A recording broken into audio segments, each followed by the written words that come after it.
하나님의 말씀은 사도행전 10장 1절에서 8절까지 사도행전 신약 10장 1절에서 8절까지 봉독합니다.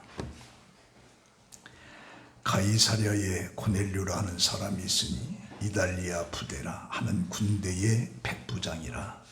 그가 경건하여 온 집안과 더불어 하나님을 경외하며 백성을 많이 구제하고 하나님께 항상 기도하더니 하루는 제9시쯤 되어 환상 중에 밝히 보매 하나님의 사자가 들어와 이르되 고넬료야 하니 고넬료가 주목하여 보고 두려워 이르되 주여 무슨 일이니까? 천사가 이르되 내 기도와 구제가 하나님 앞에 상달되어 기억하신 바가 되었으니 내가 지금 사람들을 요바에 보내어 베드로라 하는 시몬을 청하라. 그는 무두장이 시몬의 집에 유숙하니 그 집은 해변에 있다 하더라. 마침 말하던 천사가 떠나매 고넬료가 집안 하인 둘과 부하 가운데 경건한 사람 하나를 불러 이 일을 다 이루고 요바로 보내니라. 아멘. 봉독한 말씀을 가지고 본받아야 할 가정이라고 하는 내용으로 함께 은혜를 받습니다. 어떤 화가가 가장 아름다운 것을 그리기 위해서 순례의 길을 떠나게 됩니다. 먼저 예배당의 종탑이 보이기에 그 화가는 교회에 들어가서 목사님을 만났고 목사님께 가장 아름다운 것이 무엇입니까? 라고 질문하니까 그 목사는 믿음이라고 대답을 해줍니다. 또다시 순례의 길을 걷다가 행군하는 병사를 만나서 가장 아름다운 것이 무엇인가를 물었어요. 그저 그 병사는 지체 없이 평화라고 대답을 합니다. 그 화가는 한창 깊은 사랑에 빠진 남녀 연인을 만났고 그들에게 묻습니다. 무엇이 가장 아름다운 것이냐라고 할 때 그들은 두말 없이 사랑이라 그렇게 말을 하게 됩니다. 이제 화가는 오랜 시간 동안 아름다운 것을 찾아 헤매다가 몸도 마음도 지쳐 집으로 돌아오게 됩니다. 문을 열고 집으로 들어가는데 예쁜 딸이 달려와서 아빠하고 소리치고 자신의 품에 안기는 겁니다. 그 아내는 해맑은 웃음을 띠면서 먼 길을 마치고 돌아온 남편을 격려하면서 맞아주게 되고 그 집안의 익숙한 소파에 덜썩 앉으니 마음의 평안이 찾아온 겁니다. 그래서 화가는 마침내 자신의 가정에서 믿음과 평화와 사랑을 발견하게 되고 그리고 깨닫는 것이 가장 아름다운 것이 가정이구나 라고 하는 것을 깨닫게 됩니다. 2차 대전 영웅으로 불리는 영국의 처칠입니다. 그 처칠을 우리가 외형적으로 체형만 봐서는 절대로 장수할 타입이 아닙니다.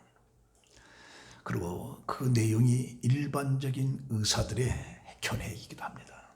왜냐하면 비만은 건강의 적이기 때문입니다. 여기다가 그는 과도한 흡연과 폭음으로 삶을 살아간 것이 바로 영국의 처칠인 겁니다. 그래서 단명하기 딱 알맞는 그런 처칠에게 적당한 말이라고 하는 겁니다. 뿐만 아니라 전쟁을 수행한다라고 하는 이 스트레스가 건강에 심각한 영향을 주고 있고 단순한 말싸움이 아니고 1대1 싸움도 아닌 전 세계가 엉켜서 싸움을 하는 세계대전을 수행하는 사람이라면 그 스트레스는 말로 다 표현할 수가 없는 겁니다. 그럼에도 불구하고 처칠은 무려 90세까지 잠수를 하면서 사는 것입니다. 과연 그 이유가 뭐냐?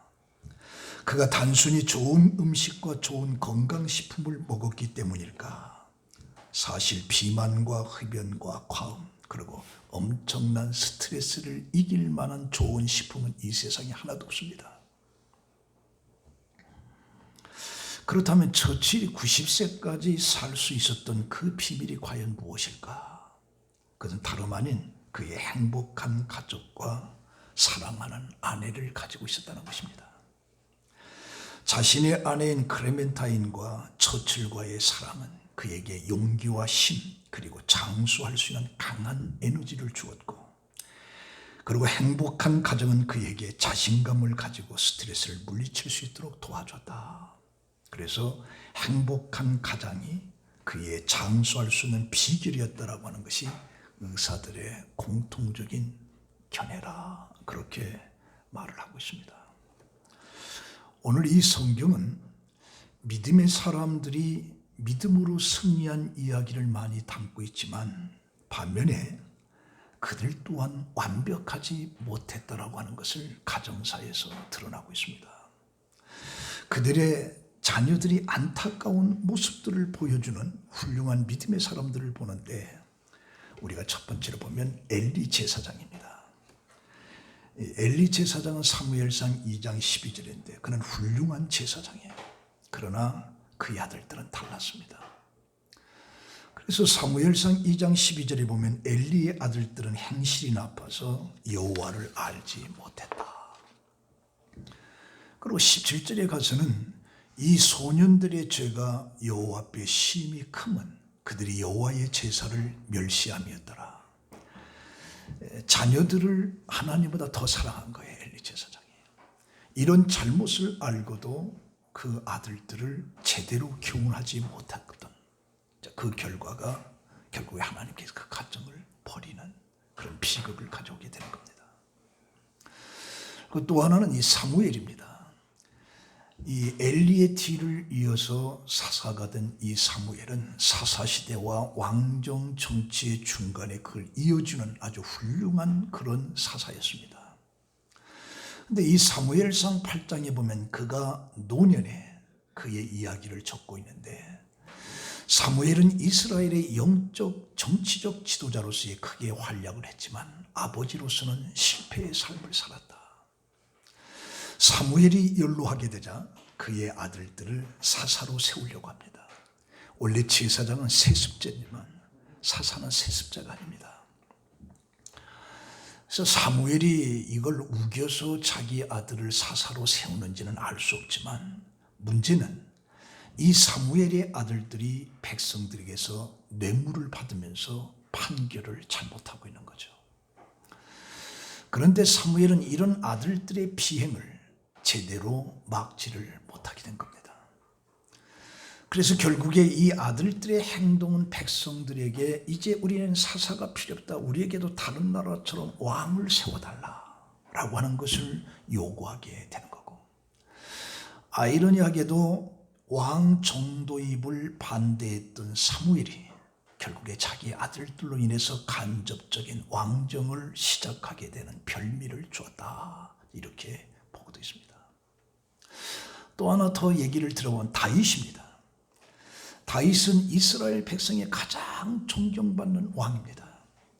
어느 누구도 넘볼 수 없는 강력한 힘을 가지고 있지만, 그러나 그의 아들 압살롬을 제대로 컨트롤하지 못했습니다.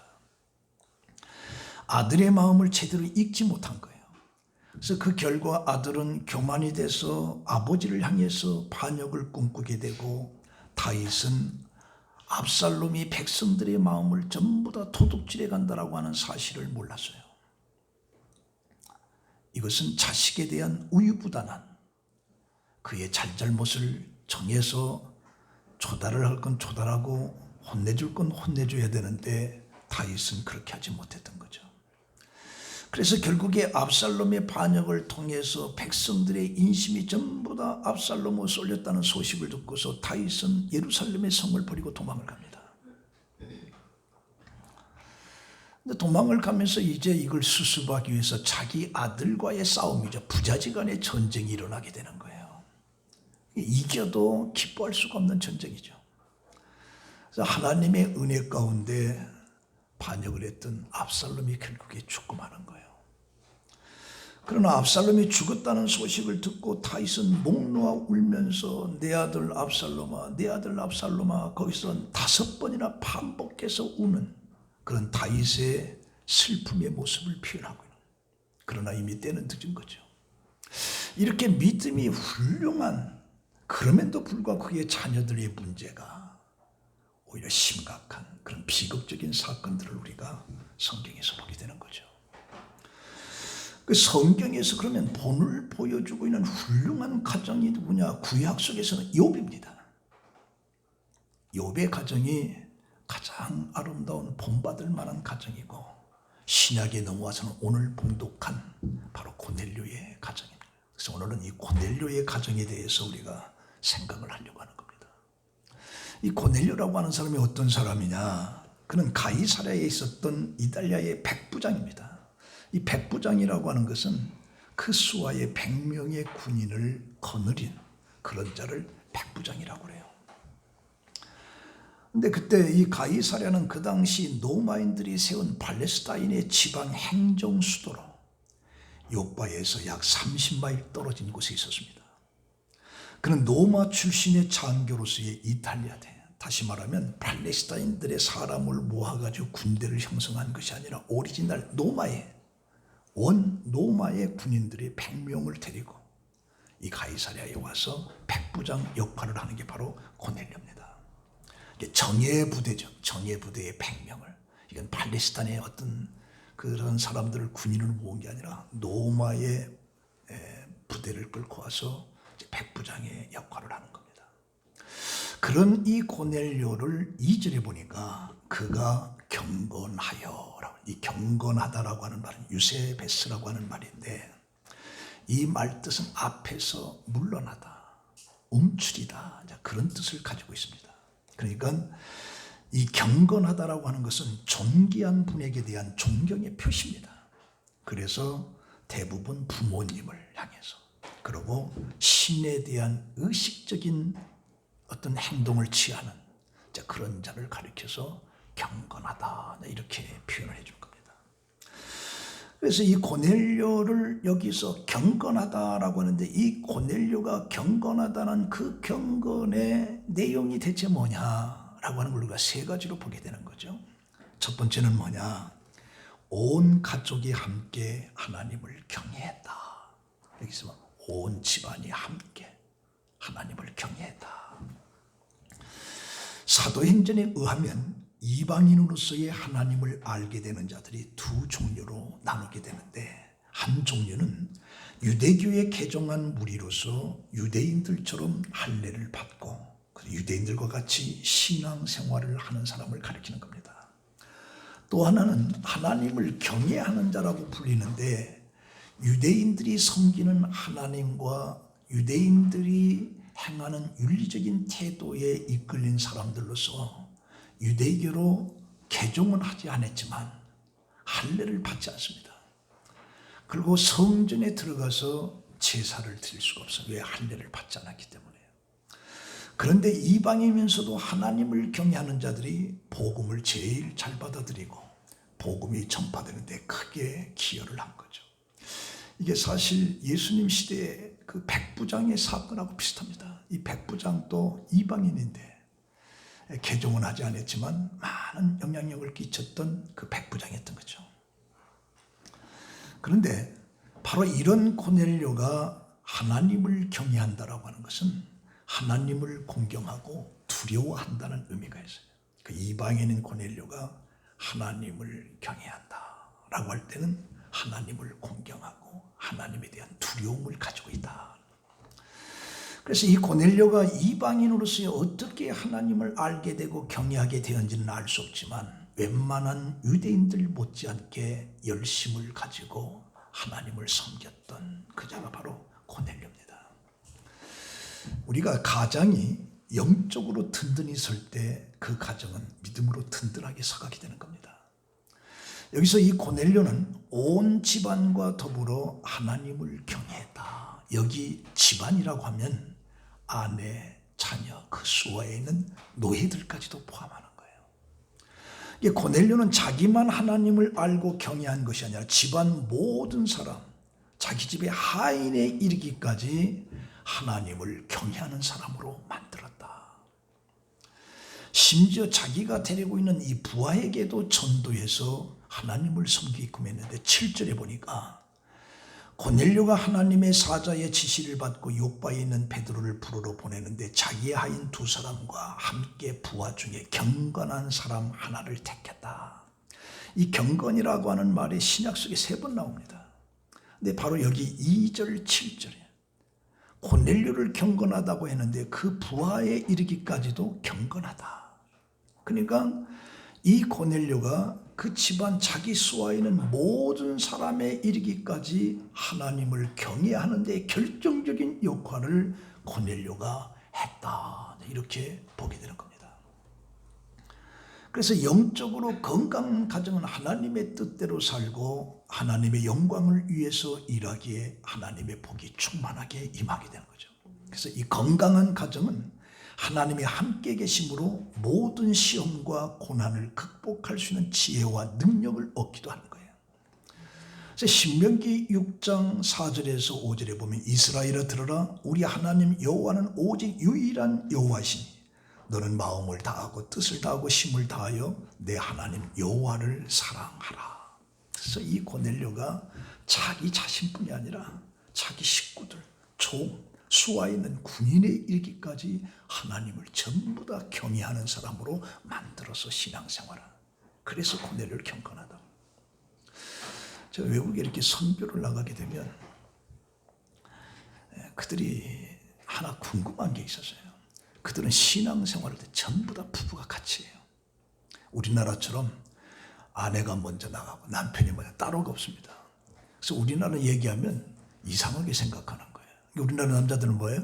아내가 교회 가면 너 갈 때 천국 갈 때 나 따라갈게 이렇게 얘기하는 거예요. 근데 외국에서는 절대로 그게 없어요. 남편과 아내가 같이 신앙생활 하게끔 되어 있습니다. 같이. 근데 우리나라는 그렇지가 않아요. 따로. 아내가 먼저 가고 아내가 사정해가지고 결국에 남편을 예수 믿겠구만 그런 거 아닌데 외국에는 그게 부부가 같이 항상 같이 뭐든지 같이 하는 거예요. 근데 이 고넬료가 바로 그거 자기 수하에 자기 종에 이르기까지 하나님을 경외하게끔 하는 바로 고넬료다. 두 번째는 고넬료가 백성을 많이 구제했다. 여기 많이라고 하는 말이에요. 이게 현재 분사로 되어 있습니다.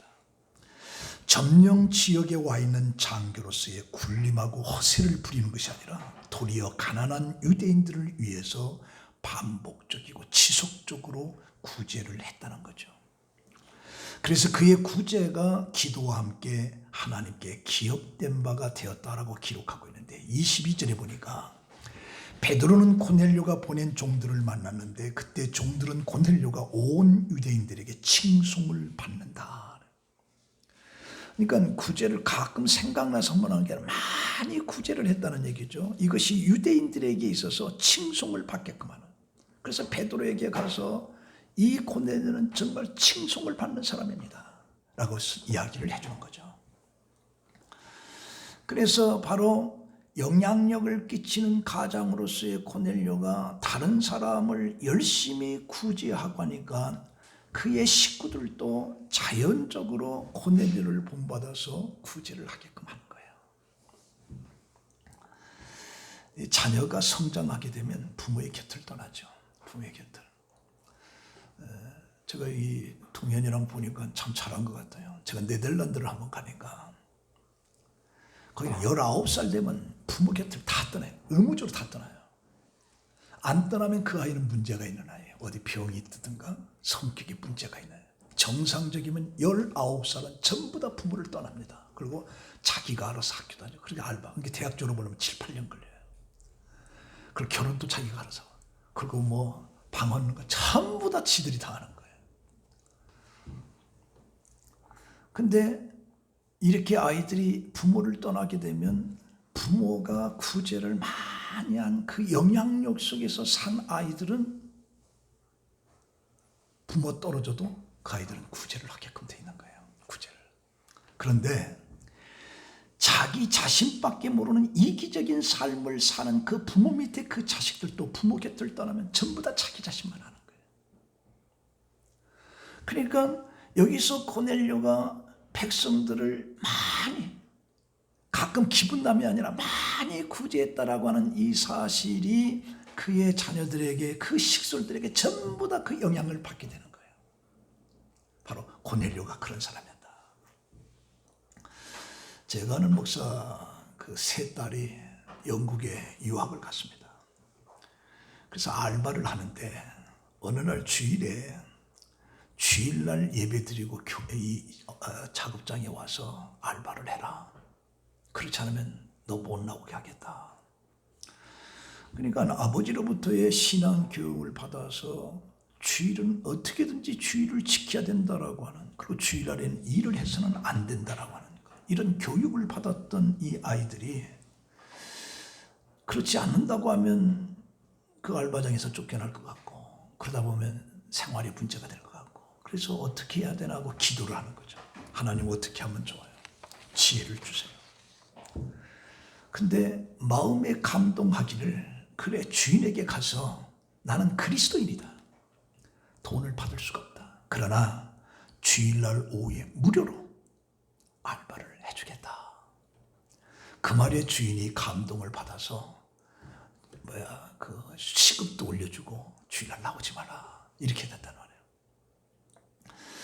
그러니까 이제 그 부모로부터의 그 영향, 부모로부터 했던 구제, 이타적인 삶의 영향을 받은 그 자녀들은 틀림없이 그렇게 세상을 살아간다. 근데 전혀 도움을 주지 못한 이기적인 삶을 살아갔던 그 아이들은 여김없이 그렇게 살게끔 됐다. 근데 고넬료가 그렇게 했다. 그 다음에 세 번째는 이 고넬료는 항상 기도하는 가정이었다. 여기에 항상이라고 하는, 이것도 현재 부사가 되어 있어요. 이 고넬료가 사람들의 시선을 의식하면서 유대인의 어떤 절기 때의 회당에 찾아가서 기도했던 것이 아니라, 기분이 나면 기도했던 것이 아니라, 그는 반복적이고 꾸준하게 항상 기쁘나 슬프나 항상 기도했다라고 하는 것을 의미하고 있어요. 그래서 고넬료는 언제나 혹은 어떤 일을 당해서나 하나님께 기도하는 삶을 살았다. 이걸 보면서 기도가 바로 축복의 통로가 되고, 기도는 기적을 일으키는 원동력이 되기도 하고, 기도는 삶의 윤활유도 같고, 기도는 하나님의 성도와의 소통이 되기도, 기도하는 자만이 하늘의 신령을 복을 받고, 기도하는 자가 하나님을 피난처로 삼는 이 기도를 고넬료는 항상 했다. 항상 기분 나면 아니라, 좀 한가해서가 아니라 바쁘나 슬프나 고통스러워 항상 기도했다. 그렇게 말하고 있습니다. 이 자녀들이, 여러분들이 교회에 나오는 것으로 만족해서는 안 돼요. 왜 그러냐? 믿음 없이 형식적으로 교회를 나오는 자녀들이 많아요. 제가 저쪽 교회에서 보면 그 자녀들을 보고 부모들을 쳐다볼 때 마음이 답답할 때가 있어요. 자녀들은 억지로 교회에 나오는데 사실 그게 믿음이 하나도 없는 거예요. 하나도 없는 거예요. 그러다가 이 아이들이 대학을 가고 어머니 곁을 떠나고 또 출가해, 그럼 신앙에서 다 떠나는 거예요. 다 떠나는 거예요. 그래서 우리가 자식들이 좋은 대학에 나와서 좋은 직장을 받게 하고 돈을 많이 벌게 해달라는 기도도 중요하지만, 그러나 그런 차원을 뛰어넘어서 하나님 앞에 인정을 받을 수 있는 아이로 성장시켜달라. 그리스도를 사랑하며 자랑하는 인격체제로 성장하도록 성령을 의존하면서 살 수 있는 아이가 되달라고 하는 그런 기도가 기본이라, 기본. 근데 대부분 그긴 다 빼버려요. 우리 아들 잘 되게, 성공하게, 좋은 직장. 이게 전부라, 이게. 물론 이 기도가 나쁘다는 건 아니지만, 그러나 그보다 더 근본적인 문제가 뭐냐? 그 아이의 영적 상태를 타취해줘야 돼. 타취해줘야 돼. 그래서 아이를 진심으로 사랑하는, 그때 그 아이는 그 사랑 속에서 그 어머니의 신앙, 그 아버지의 신앙을 본받고 살아요. 제가 오래전에 우리 조현자 권사님을 하시니 강환조 목사 클리블랜드에서 살고 있었어요. 그분이 저를 초청을 한 번 했습니다. 그래서 이제 집사람하고 시카고를 들려서 이제 클리블랜드 들어가는. 근데 그 사이가 하루에 일급이 $1,000 있어요. $1,000. 그러니까 한 달이면 3만 달러, 3천만 원 정도를 돈을 버는 아이였어요. 근데 그 아이가 뭐예요? 컴퓨터입니다. IT 사랑이에요. 근데 이 아이가 군산 사람이에요. 저는 몰랐습니다. 제가 목사님이 좋아하시는 목사님이 온다고 초청을 하니까 저를 토론토 나이아가라 폭포까지 가서 그때 이제 킹크랩도 처음 먹어봤습니다. 온다고 하니까 자동차를 새로 샀어요. 사가지고 그걸 한 3박 4일을 여행을 정착했는데 그 아이가 그 교회가 성리명은 이 집사가 전부 다 숙소까지 다 해결해 주는 거예요. 근데 간증을 하는데 자기 아버지가 금방이라는 금방, 군산에 명동이라는 금방이 있습니다. 근데 그 아이가 키가 조그만해야 돼. 근데 아버지가 학교 갈 땐 눈이 오나 비가 오나 그 집 앞에서 큰 머리에다 대고 하나님 이 아이를 축복해달라고. 그 기도를 학생 때부터 계속 학교 갈 때마다 머리를 안고 안수하고 기도를 해요. 아버지가 작는데. 근데 가서 보니까 나보다 키가 커. 나보다 키가 커. 그러면서 아버지의 기도가 나를 이렇게 만들어. 그래서 컴퓨터에 무슨 고장이 나서 회사에서 해결되지 않으면 이 사람을 부른다는 거예요. 근데 이 사람이 가면 그게 어디다는 금방 나온다는 거예요. 나온다는 거예요. 하나님의. 이게 부모의 기도가 그렇게 됐다. 그래요. 자, 그러면서 우리가 보면 3절에 하루의 제9시쯤 되어 환상 중에 밝히 보매 하나님의 사자가 고넬료야. 고넬료가 주목하면서 두려워하는 무슨 일입니까? 천사가 이르되 내 기도와 구제가 하나님 앞에 상달되어 기억하신 바가 되었다. 여기서 이 고넬료의 삶의 제사가 하나님께 향기롭게 돼요. 하나님 앞에 올라갔다는 얘기예요. 이게 내기 1장 9절에 보면 내장과 짐승을 잡아서 하나님 앞에 번제를 드리는데 내장과 정강이를 물로 씻고 그걸 제단 위에다 놓고 불살라 제사를 드리는데 이때 뭐라고 하느냐? 여호와 앞에 향기로운 냄새니라. 이 짐승을 태워서 그 냄새가 여호와께 향기로운 냄새라. 또 요한계시록 8장에 보면 다른 천사가 와서 제단 곁에서 금향로를 가지고 많은 향을 받았으니 이는 모든 성도의 기도와 합하여 보좌 앞 금제단에 드리고자 함이라. 향연의 성도의 기도와 함께 천사의 손으로부터 하나님 앞에 앞으로 올라가는지라. 그 향이 기도예요. 이게 냄새가 오면 이게 하나님 앞에 향이 올라간다는 거예요. 그럼 바로 이 고넬료의 구제와 기도가 하나님 앞에 이렇게 연기처럼 제사처럼 이렇게 올라간다는 거예요. 올라간다. 이것은 오늘 우리가 삶 속에 기도의 삶을 살고 구제의 삶을 살고 하나님을 경외하는 삶을 사는 그 삶의 제사가 하나님 앞에 향기로의 향기 제사가 된다. 향기가. 그렇게 말하고 있어요. 그러니까 이 사도행전 10상 속에 이 고넬료의 이 구제와 이 기도가 하나님 앞에 향기라. 기도의 향기라. 이 오늘 우리들도 신앙생활하면서 그러한 삶을 살 때 그게 하나님 앞에 향기가 돼. 향기가. 이게 하나님 앞에 축복이다. 그래서 오늘 우리들도 이 고넬료를 보면서 내가 하나님을 경외하고 또 많이 구제를 하고 또 항상 기도하는 이 삶이 하나님 앞에 향기구나. 하나님 앞에 올라가는 거구나. 이걸 우리가 기억을 해야 돼요.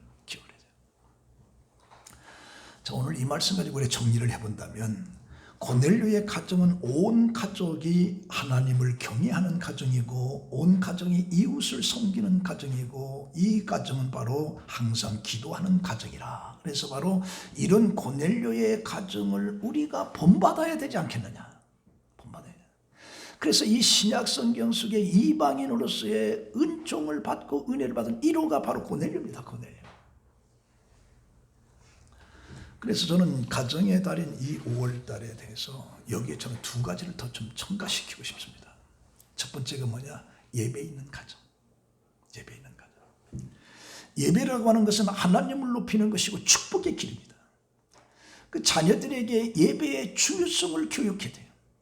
예배가 최고의 우선의 삶이고 이것을 축복의 길이라고 하는 것을 자녀들에게 가르쳐야 돼요. 자녀들에게. 그래서 예배의 성공이 자기 인생을 성공하는 것이라고. 그러면서 부모가 몸소 보여줘요. 그 아브라함의 아들 이삭은 가는 곳마다 하나님 앞에 번제를 드렸어요. 제단을 쌌어요. 이게 예배란 말이죠. 그래서 그는 놀라운 축복을 받게 된 거예요. 모세도 이스라엘 민족에게 마지막 설교의 내용이 뭐냐, 신명기 6장 6절에 보면 오늘 내가 내게 명하는 이 말씀을 너는 마음에 새기고 내 자녀들에게 부지런히 가르치며 집에 앉았을 때든지 길에 갈 때든 누워있을 때든지 일어날 때든지 이 말씀을 강론할 것이며 너는 또 그것을 내 손목에 매어 기호를 삼으며 내 미간에 붙여 표를 삼고 내 문설주에 기록할지니라.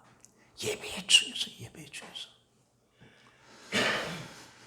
제가 요즘 제 친구들한테 제 집사람 얘기를 합니다. 나보다 낫다. 나보다 낫죠? 예? 아, 또 아멘 누가 있어 또 기분 나쁘게. 이 새벽에 미국에 있는 그 처제하고 제주도에 있는 이 세 사람이 아침 6시만 되면 새벽 예배 드립니다. 서로 이 카톡을 놓고. 야, 참 대단하다. 나보다 낫다. 나보다 낫다. 저 옛날에 묵힐 때는 또 누가 아멘 했을 때 아멘 하면 안 되지. 예배가 그렇게 중요해. 예배가 매일 들어서 참 대단하다. 하나 더 말씀드리면 교제를 하는 가정이 되어야 된다. 이 코로나가 엄청난 변화의 속도를 일으키고 있습니다. 미국에서 그 조사가 이 코로나로 인해서 이제 당신은 성장하고 있는가? 그러지 않는가 안기 들으셨는데 3분의 1이 자기는 성장하고 있다. 그리고 3분의 1이 그저 그렇다. 3분의 1이 나는 너무 힘들다. 근데 이 코로나 속에서도 이 3분의 1이 자기는 성장하고 있다라고 하는 것을 이야기하는 거예요. 이게 정체되고 나는 좀 더 추락하고 있다라고 하는 그 퍼센트도 있지만 3분의 1은 성장하고 있다라고 얘기하는 거예요. 그러면서 뭐라고 하느냐? 이 코로나가 엄청난 변화를 주고 있고 더 많은 도전을 우리에게 주고 있는데 그러나 삶의 어느 부분에서는 좋은 점이 있다. 그 좋은 점이 뭐냐? 가족과 함께 시간을 보낸다는 거예요. 늦게까지 술집에 있지 못하니까 집으로 다 들어오는 거예요. 그래서 가족과 함께 시간을 보낼 수 있다라고 하는 이 사실이 너무 좋다. 그래서 많은 사람들이 이 코로나 삶의 이전으로 돌아가는 걸 원치 않는다. 지금이 좋다. 이렇게 평가를 하는 거예요. 이게 뭐냐? 가족이라고 하는 거예요. 가족이라고.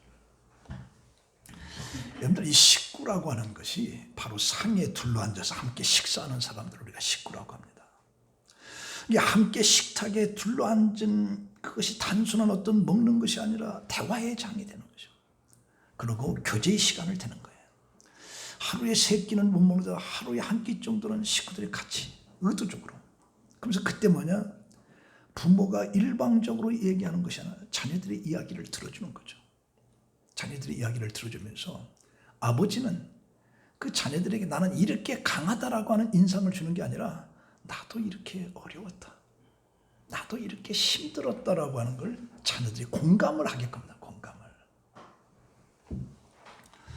그래서 서로 간에 대화가 소통하면서 자녀들도 아버지에 대한, 어머니에 대한, 그리고 어머니는 어머니도 자기 연약한 그런 모습을 솔직하게 얘기해요. 솔직하게.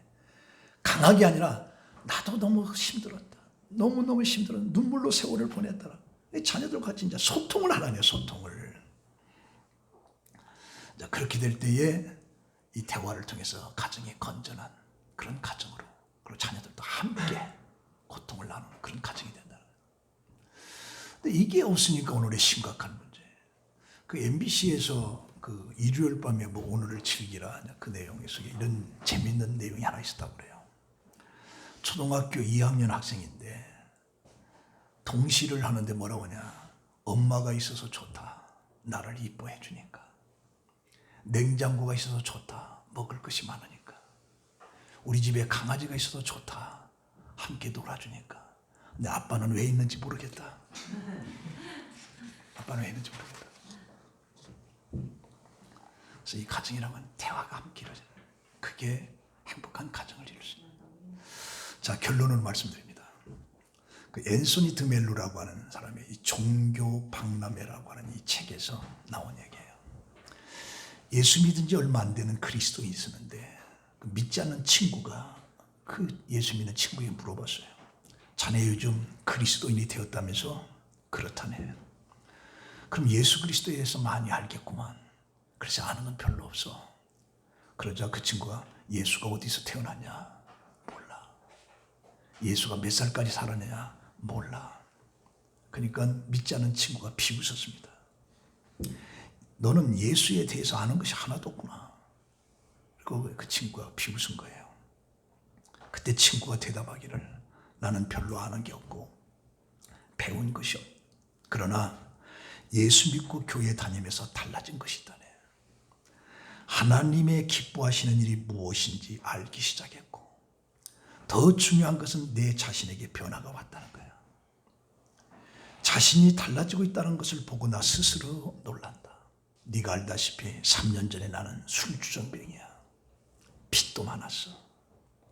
가정은 산산조각이 되고 저녁에 집에 돌아갈 때마다 아이와 아내할 것이 전부 다 나를 무서워해서 그리고 나를 반가워하지 않는다는 것을 나도 알고 있기 때문에 계속 나는 화를 내면서 살아왔는데 예수를 믿고 달라진 것은 모두 나를 반가워한다는 거예요. 나도 가족과 만나는 것이 이렇게 즐거울 수가 없어. 그리고 나는 몰랐었는데 오래전부터 하나님이 나를 사랑하고 계시다는 것을 알았어. 그러고 보니 감사하고 하루하루 생이 얼마나 소중한지 내 삶 자체가 이렇게 소중해졌다네. 그랬더니 비웃던 그 친구가 할 말이 하나도 없었다. 이걸 보면서 예수 믿는다는 것이 무엇이냐? 얼마나 많이 알고 있는 자가 문제가 아니라 내 삶이 어떻게 변화되느냐. 그게 중요한 거예요. 예수 믿고 나서 삶이 어떻게 달라졌으며 우리 가정이 어떻게 변화되었는가를 당당히 말할 수 있을 때 그게 믿음의 사람. 그 변한 것을 말할 수 없다면 그건 아직 아니에요. 어떤 사람이 성공하는가라고 하는 이 짐 콜러스라고 하는 이 학자가 재밌는 얘기를 해줘요. 성공하는 사람은 일이 잘 되었을 때는 거울을 보고 또 잘 되지 못했을 때, 안 됐을 때는 거울을 보고 잘 됐을 때는 창문을 본다. 반면에 실패한 사람은 잘 안 되었을 때는 창문을 본다는 거예요. 잘 될 때는 거울을 쳐다본다는 거예요. 여기서 거울을 본다는 것과 창문을 본다는 것이 무슨 뜻이냐? 거울을 보면 누가 보이냐? 내가 보이는 거예요. 창문을 보면 뭐가 보냐? 다른 사람들이 보인다. 다시 말하면 이 성공한 사람은 실패했을 때 거울을 쳐다본다는 거예요. 그 실패 원인을 자기에서 찾는다는 거죠. 자기를. 성공했을 때는 창문을 쳐다보면서 주위 환경 사람들이 내가 성공했구나 그런다. 근데 실패한 사람은 뭐냐? 정반대인 거예요. 정반대에서 실패했을 때 거울을 쳐다보는 거예요. 아니 창문을 쳐다보는 거예요. 저 사람 때문에 환경 때문에 내가 실패했다. 성공할 때는 뭐냐? 거울을 쳐. 내가 똑똑해서 이렇게 되구나. 이런 차이점이 난다는 거죠. 자, 그러면 여러분들의 이 가정이 행복한 가정이냐 아니냐라고 할 때 우리는 거울을 쳐다보느냐 창문을 쳐다보느냐 다른 거예요. 가정의 불화가 가정의 문제일 때 전부 다 거울을 쳐다봐요. 내 잘못이구나. 가정이 행복할 때는 창문을 쳐다봐. 환경 때문에 저 사람들 때문에 이렇게 됐구나. 그래서 이 가정이라고 하는 것은 하나님 우리에게 주신 축복이죠. 이 가정을 여러분들은 잘 저절로 되는 게 만들어가서 가정에 어려움이 있을 때는 그때 거울을 쳐다보세요. 가정이 잘 될 때는 창문을 쳐다보세요. 그래서 여러분들의 가정 속에 행복한 삶을 사는 여러분들이 되시기를 예수의 이름으로 축원합니다. 기도하겠습니다. 하나님 감사합니다. 가정은 하나님의 선물인데 본받아야 할 가정이 있고 그러지 못한 가정이 있는데 우리 성봉교회 성도들의 가정에는 정말 본받는 가정, 본받을 수 있는 가정, 그래서 행복을 누리면서 사는 성도들의 삶이 되게 하여 주시옵소서. 예수님의 이름으로 기도합니다. 아멘.